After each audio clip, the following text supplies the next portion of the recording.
What is up, sexy people? It is Dave. It is Duncan back from Metal Epidemic for another review. For this review, Duncan and I have been checking out the new EP from UK prog entity Oceanica. Oceanica's new EP, Try Not to Dwell on It, will be released on July 1st via Prog On Recordings. Prog On. Prog On, ladies and gents. Oceanica is the solo project of UK-based composer and multi-instrumentalist Ben Harris Hayes, best known for his work in Massive Dynamic and Enochian Theory. With Try Not to Dwell on It, a 21-minute single-track EP, Harris Hayes returned with his most creatively challenging release to date, written in response to the passing of a close friend and collaborator. The result is both cathartic and exploratory, leaning on evolving studio technology and rich audio production to shape a tribute that is as technically ambitious as it is emotionally resonant. Ben Harris Hayes shares, Try Not to Dwell on It is quite probably the most creatively challenging project I've ever undertaken. It was born from the passing of a friend and collaborator, and I had to find a way to finish this record for that person, as well as myself. I became somewhat obsessed in doing this and found that even in death there is life. It took me on an incredible journey through technological development and cutting-edge audio use to achieve this record, and I cannot be more proud of that journey. All instruments, songwriting, production, and mixing were performed by Ben, with the mastering handled this time by Grammy Award-winning engineer Alan Douches at West Side Music in New York. So, just a little bit of detail. We did speak to Ben last year about the EP. It's like I must be looping on a year now. I can be far away, actually. Yeah, It must be because I remember whenever we spoke to him, it was warm. Which makes me think it was summertime. So yeah. He did go into a bit of detail about the collaborator, the female vocalist on the EP, known as the Lady. Yes. This was someone that Ben had worked with, became very close friends with, and ended up collaborating on the EP. Tragically, she was killed by a drunk driver partway into the recording process, and it may have looked like this release would never be finished.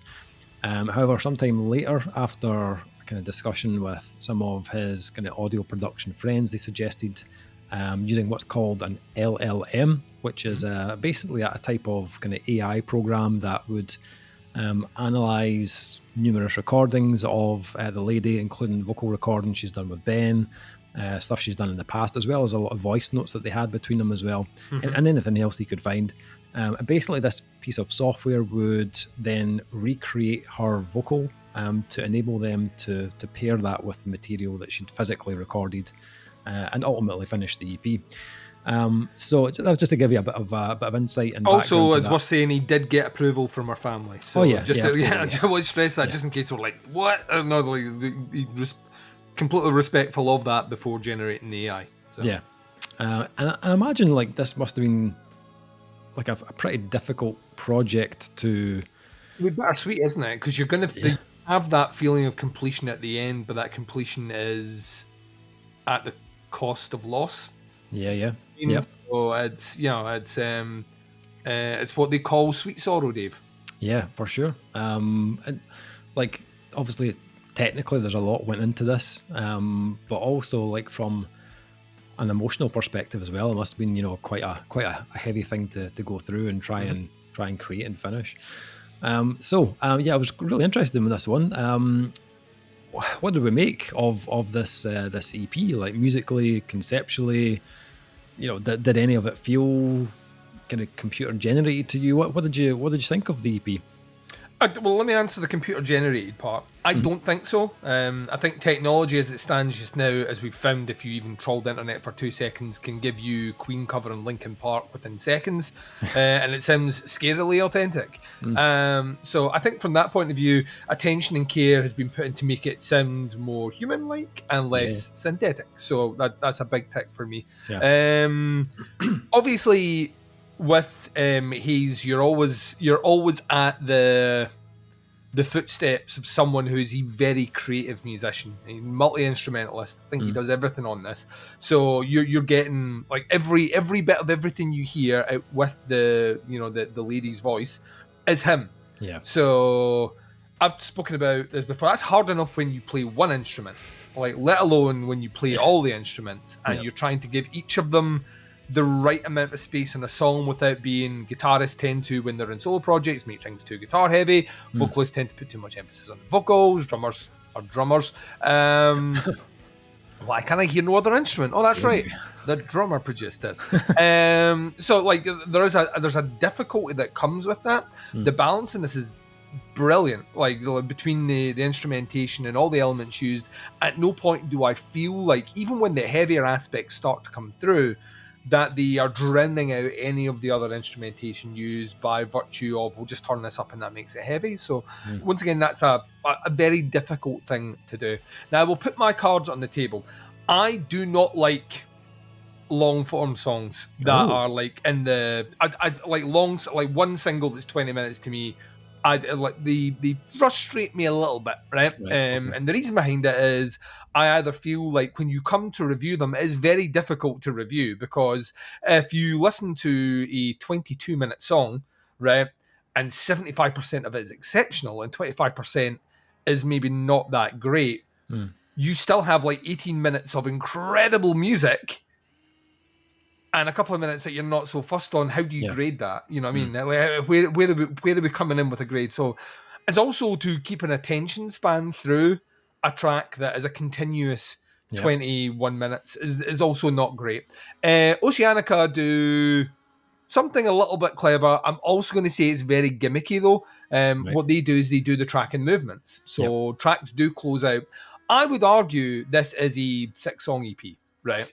Because there is definite closes where things fade out and quieten down to a part where I could go, that's a track, that's a track, that's a track. So the choice here creatively is to release it as one long form. Very similar if you go and see like a symphony. If you go and see an orchestra play, you get movements. Those movements take you through what nominally modern day composers would make like 3 or 4 tracks for a soundtrack. But back then they were like, no, everyone plays for 30 minutes. And it's all one song, and look at all the movements. So like he's like is smart that way. So when coming to review this, you have definite touch points of this is a movement, this is a movement, this is a movement working through. So once again, that kind of got me on board with the runtime. It does, however, mean that I can say that I like some of this much more than I do in other parts. I think at its best on this, which I would say is easily over half of the runtime, it wears all of that kind of Enochian theory influence. It's like very Devi in parts, it's very huge. The orchestration and the guitar, like the guitar effects and sections, like give these huge, massive, lush landscapes to haunting vocals over the top, and like you feel yourself kind of being like almost like woozy and encapsulated by just like a pure spectacle and aura. I also think though that there are other elements on this one, whether they are deliberately repetitive. I do feel like at times there are movements that could have went either a bit quieter or a bit heavier that he doesn't do. Now once again, this is his vision, it's his track, and he's telling a story, so it matches up with his story. As a casual listener listening, I maybe don't pick up on exactly what the movements are. So there were sections where I very much felt like very similar to 10 minutes ago, and maybe not in the best fitting place. Vocally, this is fucking awesome. Like the AI stuff is incredible, right? But it's programmed, right? So we're talking on the software. This is someone typing notes in and hitting play, and it sings it. That's a miracle of technology. But the real breathing, singing vocals here by Hayes, absolutely beautiful. Like he's got such a vulnerable, clean tone. It's very haunting. It's very, very, very haunting. It's kind of that way when you listen to like an Enya track and it's very breathy. Yes, I mentioned Enya. It's very breathy and kind of. That's what kind of sounds like. You can almost feel the breath intake in between the kind of long, pronounced notes. I love his voice on this. I think actually even though vocally he doesn't really move out with that tone all the way through, that's the linking device for me that works so well. As it's like painting stories, the use of the female vocals in the background for those harmonies add a kind of folksy element. It's really fucking cool. I love those aspects. There's a couple of smaller interlude bits in here. I know it's still one long track, but what I would class as instrumental bits to lead into other songs. I don't really know if we needed them. But they're cool. Musically, I mean, it's top notch. You can't really fault it. And we've already mentioned the production. The production is fucking great. You know, it's produced in a way where it feels real, which I kind of love about it, which feels weird because we mentioned AI, but it feels real. And resonant is the word I would use. But yeah, by the third listen, I was like, right, maybe we wouldn't have done that. But then it's me nitpicking something that's a concept. I always, like I've mentioned before, when bands, it's almost like they get out of jail free from criticism from me. When you're like that, this is a concept album, I'm like, right. Like, am I criticizing the concept or your interpretation of the concept or how it fits together or the music? But that music has to follow the concept you're telling, so that explains why that plays that way. So it becomes very messy. So all I'm going to say is I have a grade in mind, right? Okay. That grade may change depending on what you say, up or down by a 0.5. So no pressure, right? Okay. Absolutely no pressure. But yeah, it's like, I remember speaking to him back then, and I'm trying to remember, that interview went on for a while. We got like a proper in-depth, and I advocate, Dave will do the linky thing and all the rest. I'm just adding extra work for you. But like, it was a great interview because I got to feel like I was understanding, as a musician, I was understanding someone else's creative process. And there's kismet there. There's a link where you're on the same wavelength when you're talking about the art form that is creating music. But the way he described things, from my memory, I've not went back and checked out the interview, and I will after this, but because I've been holding off for a review. But what he said he was doing in that interview, from my memory, is pretty much what we got here. So it's, it's authentic to that. So yeah, there isn't really much more for me to say. I think it's definitely worth checking out your mind. I think if you like long form kind of prog music, it's it's there, but I would say it's prog music with a caveat that it sits more on the metal side without being metal. It's that kind of lush, warm. Like we recently reviewed Ocrust. And Ocrust have those heavier moments, but have those moments of just waves of like fucking canvas painting. That's kind of this all the way through. So yeah, I'm curious to see. It's taken them a while to get this out, so I'm curious to see what comes next. Also curious if we ever get a chance to speak to him as to how much then did he change of it post talking to us, because he was still twiddling with things then. So I wonder how much, because that's a year, right? I'm saying it's a year. It might not have been a year. That's a year of sitting on something where you're the guy that can do anything with it. Yeah. You must be tempted to be like, maybe just, you know what I mean? Like, maybe just change that. So I wonder if that happened, or if there was a definite point when it was like, at last, my work is complete. So I don't know. How did you get on with it? Yeah, I mean, as much as I love like short, sharp bursts of like hardcore and stuff, I do like a long form style album, or even like long form track. That Meshuggah long release for me is like nails on a chalkboard, and I like Meshuggah, but I think it's like one of those things where I was listening to it going, "That why, guys." Yeah, we'll just wait for you to release a remastered version of it, which I'm sure they've done. But so much shade. They do a lot of remaster. I do like that kind of whole like journey, ebb and flow kind of structure to a track, and that is what this is. I mean, like on the kind of AI front, I mean, I know like AI still has huge flaws. and still can be very robotic and very impersonal, and it doesn't quite fully understand human emotion No. yet. But no, don't say yet. Fuck's sake. Right. I mean, we'll it's never only a matter of understand time. human emotion. Jesus Christ, what are you doing, Dave? But I didn't feel that came across in this EP at all. Like, I didn't feel there was any kind of that kind of robotic kind of feeling about it at all. And I'll come back to vocals in a bit more detail, but like musically, I'll start off by saying this is a very organic, a very naturally elegant piece of music. Like yourself, I totally agree. When I heard this, I felt like, okay, this is an EP that's made up of different chapters, where moments of space and texture and ambience are the kind of transitional glue between the heavier, more substantial parts of the track or the EP. I found it incredibly well pieced together. I loved the connections between those chapters. I think it flows brilliantly. Nothing felt disjointed or misplaced. For me, a lot of this kind of reminded me of a band / artist called Jesu. Yep. Which is the band that Justin Broderick formed after the breakup of Godflesh.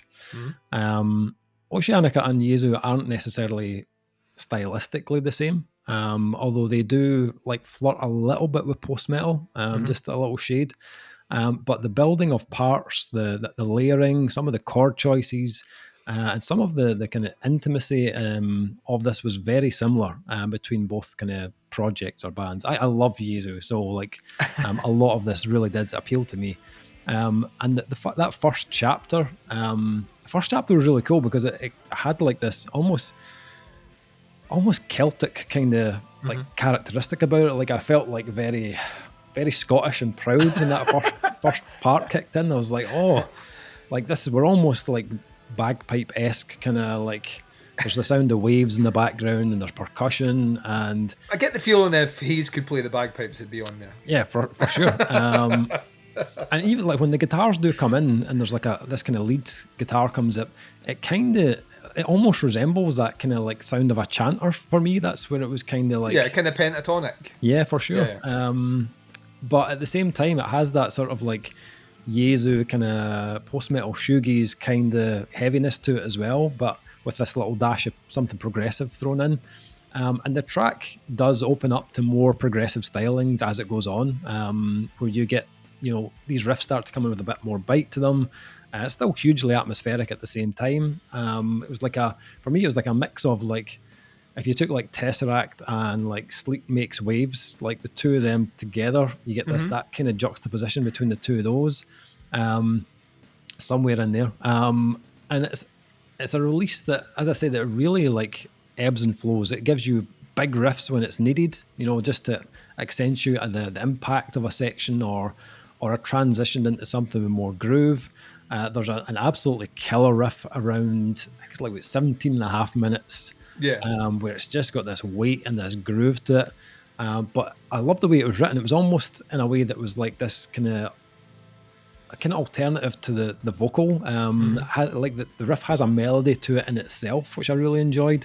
On the other side of that, I felt like some of the more stripped back parts were actually almost kind of post-rock kind of esque, kind of driven that way.